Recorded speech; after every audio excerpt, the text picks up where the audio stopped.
I'm going to weave three things together. Elections, which is what I've been assigned to talk about, but I'm going to broaden the discussion a little bit to also bring in democracy and peace. Elections are a critical ingredient for democratization, but they are a critical ingredient also for peace building. We have to make sure that governance on the continent is pursued and deepened along those thematic areas of APRM in a big way. And to do that, you also need to have leadership that is able to drive democratic governance. So what do we call transformative and visionary leadership?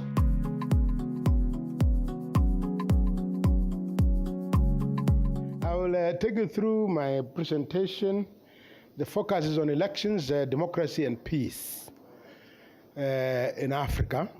And within the next 10 minutes, I'm going to do three things. Start with a conceptual framing, the value of democracy, and I'm going to be very provocative at the end of the presentation to suggest that we probably have to even rethink the democratic model that the continent is experimenting with. And I'm going to provoke you to think beyond liberal democracy, beyond the electoral type of democracy that we have. So let me do that quickly. But maybe as a context, Chair, if you allow me, to remind us that since this is an APRM initiative, that this initiative was established in 2003. And in fact, 5 years down the line, after its establishment, the 5 pioneers, we call them APRM pioneer countries, namely Ghana, Kenya, South Africa, Algeria, and Nigeria, convened an extraordinary summit in Cotonou, Benin, on the 25th, 26th October 2008. A very interesting summit, that. Very interesting summit. In the history of APRM, that was one of the most interesting milestones of the evolution of APRM. In that summit, the 5 countries said to themselves, to each other, let's look back on what is coming up out of the 5 reviews. And then they said, let's look at what is commendable or best practices, but let's look also at challenges. And I want to just highlight on the list of challenges, there were more than 12, about more than 10, about 12 or so. Those who work for the APRM can remind us. And then they call them cross-cutting governance issues or challenges that face our continent. And of those featured election-related violent conflict. That was 2008. 18 years later, I can confirm to you that that challenge still remains with us. So it is very important, therefore, that we always grapple with this issue of electoral violence, elections in relation to democracy and peace. That's why I chose this topic, for primarily 3 main reasons. I didn't want to discuss democratic elections on their own, on its own. I wanted to link it to democracy and peace for 3 reasons. First, to avoid the usual tendency to equate elections with democracy. We should disabuse ourselves of that tendency, because if we do that, we fall into the trap of the fallacy of electoralism. Second, to show that democracy needs elections, although the reverse is not true. I'm sure we know this, that democracy needs elections. But elections don't need democracy. This is a very interesting paradox. You can have elections as many times as you want, but you're still not a democratic state. That's the irony. So I want us to also deal with that. The third point is to think, and this is my main provocation then at the end of my presentation. The main provocation is that we probably need to really think deeper about what is the democratic model that Africa needs. Can we reimagine Africa's future democracy beyond liberalism? I want to provoke, and this is where the conceptual framing comes in. That actually, when we talk about democracy, there are 3 ideations or ideational framings. One, at the minimalist, is what we can call electoral democracy. That is where you see democracy as merely elections, regularity of elections every so often. And those who propound that idea, let's call them electoralists. And then we have liberal democracy. It is a slightly higher level than electoral democracy. That's the dominant form that we have on the continent, and it's propounded by liberalists. Actually, and then the final, the maximalist form is what we can call developmental social democracy. And that's where I'm going to take you through to say it's possible that if we want to enhance Africa's democracy, we need to move it in that direction of developmental social democracy. And just to alert you, I'm building on the work that we've just done with Professor Andre Mangu in this special issue of the journal, African Journal of Democracy and Governance. So I'm building on the ideas that I've already canvassed here on this in this presentation, basically. Now, I'm going to skip this slide. It's just to give you a sense of what is the difference between social democracy and liberal democracy. I'm not going to bore you with that. You know this, just to refresh your mind. Let me skip this for the sake of time, but the slides I'm sure will be shared with you to go through. But what is interesting, one of the most interesting aspects of our conversation here, Chair, is to then say, what is the value of democracy? I see democracy having two values, what we can call the intrinsic value and the instrumental value. The intrinsic value of democracy is where you locate elections. That's precisely where we locate elections. This is that democracy is good in and of itself. That it provides for an environment for protection and promotion of human rights, civil and political rights, freedoms, multi-party politics, regular elections, free media, etc., etc. I've shown you the references there that you can consult, and this is what characterizes what is characterized in the literature as proceduralist or electoral democracy. So the minimalist form of democracy is therefore electoral, equating the democracy with elections. Now, I'm more interested in the instrumental value, because the instrumental value says to us, democracy is good in itself, but it's also good for other things. It's good for socio-economic well-being and livelihoods of citizens. And it must facilitate enjoyment of socio-economic rights. So the instrumental value takes it higher than just civil liberties and political rights, to socio-economic rights, such as food and nutrition, water and sanitation, housing, health, education, clothing, clean environment, etc., etc. Those kind of rights. And this, therefore, is what in the literature we call substantive or developmental democracy. Now, this is the kind of democracy, therefore, that we would want to propose to be crafted for the continent. And it will address basic needs. Look at how the Somali elder in Baidwa defines development. 5 things: water, food, health, education, peace and order. Now, if we were to graft a kind of democracy that addresses this, then it's a democracy that is people-centered, that addresses developmental priorities of our citizens, not abstract democracy that is the liberal type that we have presently. So let me, as I conclude, then provoke your thinking around ways in which, as intellectuals, as the intelligentsia of the continent, we can then begin to start thinking critically about a different form of democracy on the continent that we can call developmental social democracy. This would help us address the current socio-economic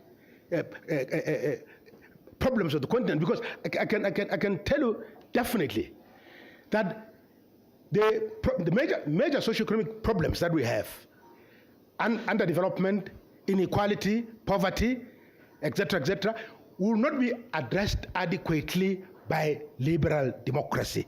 So let me then conclude that given this situation, we need to think creatively around transcending the liberal model. We need to think critically about how to transcend the liberal model along the lines of Matthias Sen's thinking, Claude Ake. We've been referring to Claude Ake in the morning, at the Deji. A lot of scholars have already written about some of this. We don't need to start from scratch. But we need to bear in mind that in order to reach there also, there are certain conditions that are required. And I want to list 3 of these. That you need a transformative and visionary leadership that will drive the project. It cannot just evolve on its own. 2, you need an engaged citizen activism and vibrant media that will take the issues and link whatever systems are happening with citizens' demands. 3rd, you need a patriotic yet independent intelligentsia that invests critical thinking on Africa's democracy and its future. And finally, let's build on this and we're not reinventing the wheel. We are already building on what has already been started by other scholars, such as Amartya Sen and Claude Ake. Thank you.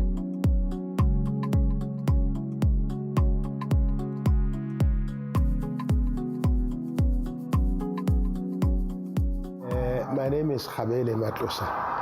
I'm the Director for Political Affairs at the African Union Commission. We are based in Addis Ababa, Ethiopia. Basically, my work entails primarily advancing the AU's democracy and governance agenda on the continent through the African governance architecture and its platform. And I'm happy to also announce that APRM is one of the key architects of the platform and a key player in the work of the platform. We drive a number of initiatives together with the APRM. APRM currently, if I may just add, currently chairs the Bureau of the African Governance Platform. APRM is the chair, and the deputy is deputized by AGOSS, the Economic Community of West African States, as a regional economic community, deputizes APRM. And as the African Union Commission, Department of Political Affairs, we act as the Secretariat of the platform. So I'm here in that capacity of first the Director of Political Affairs, but also the rapporteur of the African governance architecture and its platform.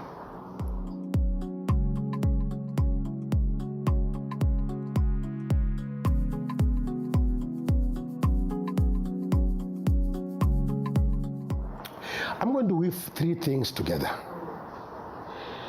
Elections, which is what I've been assigned to talk about, but I'm going to broaden the discussion a little bit to also bring in democracy and peace. Because I believe firmly that elections are a critical ingredient for democratization, but they are a critical ingredient also for peace building. That's my firm belief.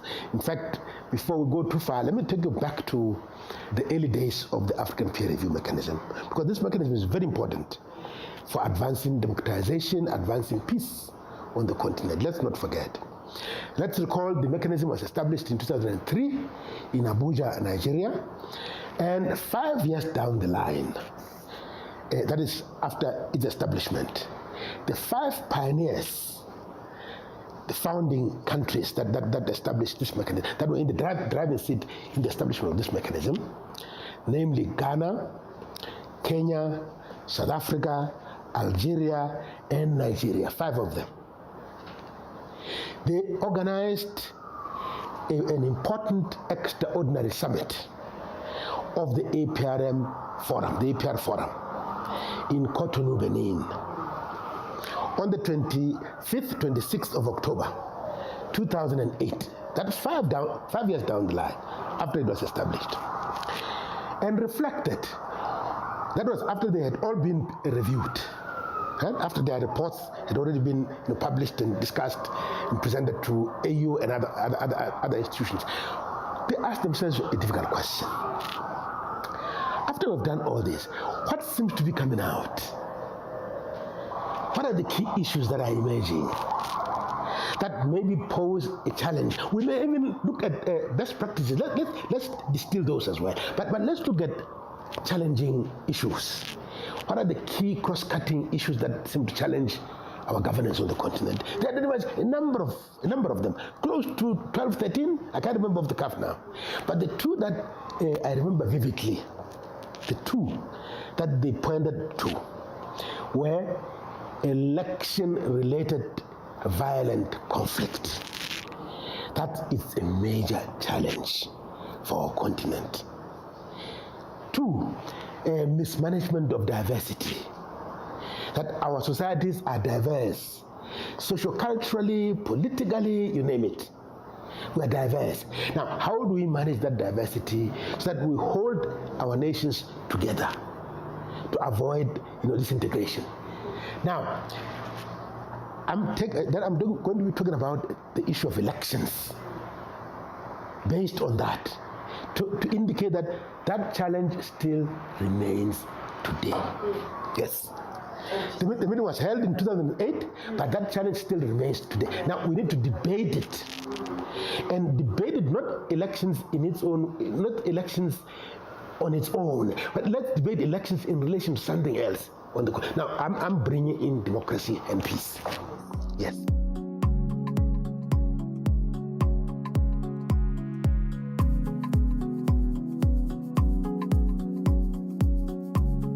The APRM is a very important mechanism for advancing democratization on the continent, and also it's an active member of the African governance architecture.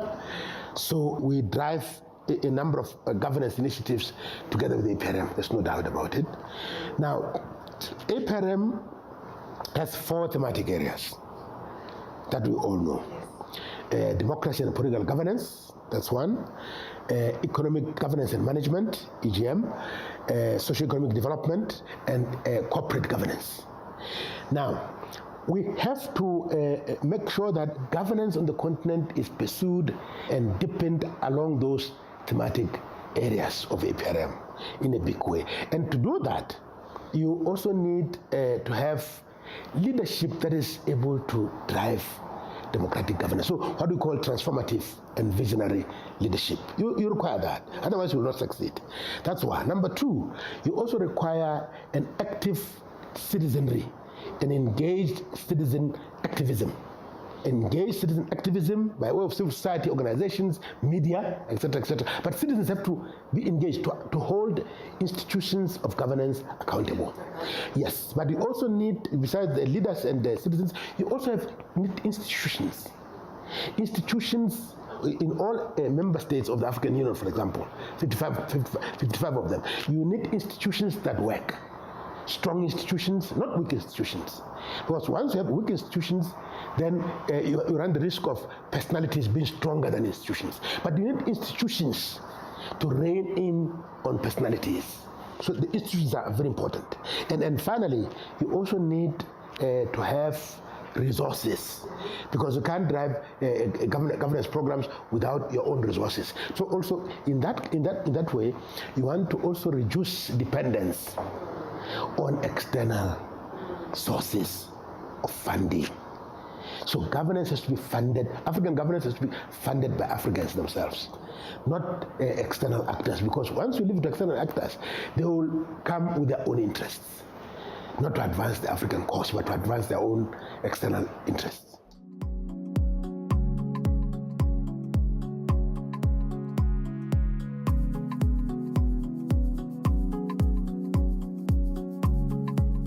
We have an unfortunate situation in a number of our countries presently, where policy makers do not speak regularly with the academic community. So we have 2 communities in terms of discourse on governance: the policy community, the academic community. Right? The policy community, the academic community.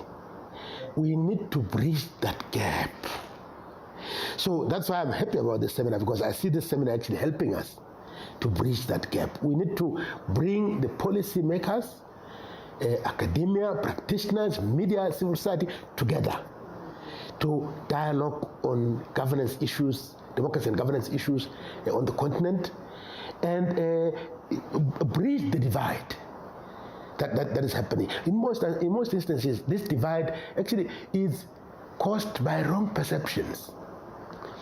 There's a wrong perception that academics propound oppositional views. So in most instances, therefore, governments don't engage the academia in our different countries, because they associate academia with opposition, because academics are normally, usually, and that's their trade, that's our trade. We're trained to think independently. We're trained to think critically. We're trained to actually even say it as it is. We don't, we will not tell you something because we want you to hear this. I will tell you something because the way I've processed it in my mind, that's how it is. That's how I see it. So we're very frank. We're very honest. Now, we would like to encourage a situation where academic community have regular conversations with the policy community. And this is the way it should be. In developed countries, let me give you a few countries. Denmark, for example. Let's go to Scandinavian countries. Let me give you Scandinavian countries.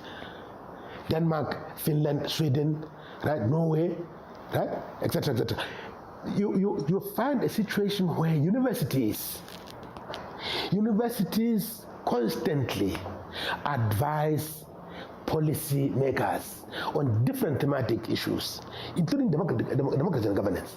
They advise. So when governments in those countries articulate policy, they don't articulate policy in the vacuum. No, they articulate policy which is evidence-based. So that's what we want to encourage on our continent. And I know some of the countries are already doing this. Here where we are, in South Africa, for example, I know this is happening, which is good news. Now, we need to replicate this in all other African countries.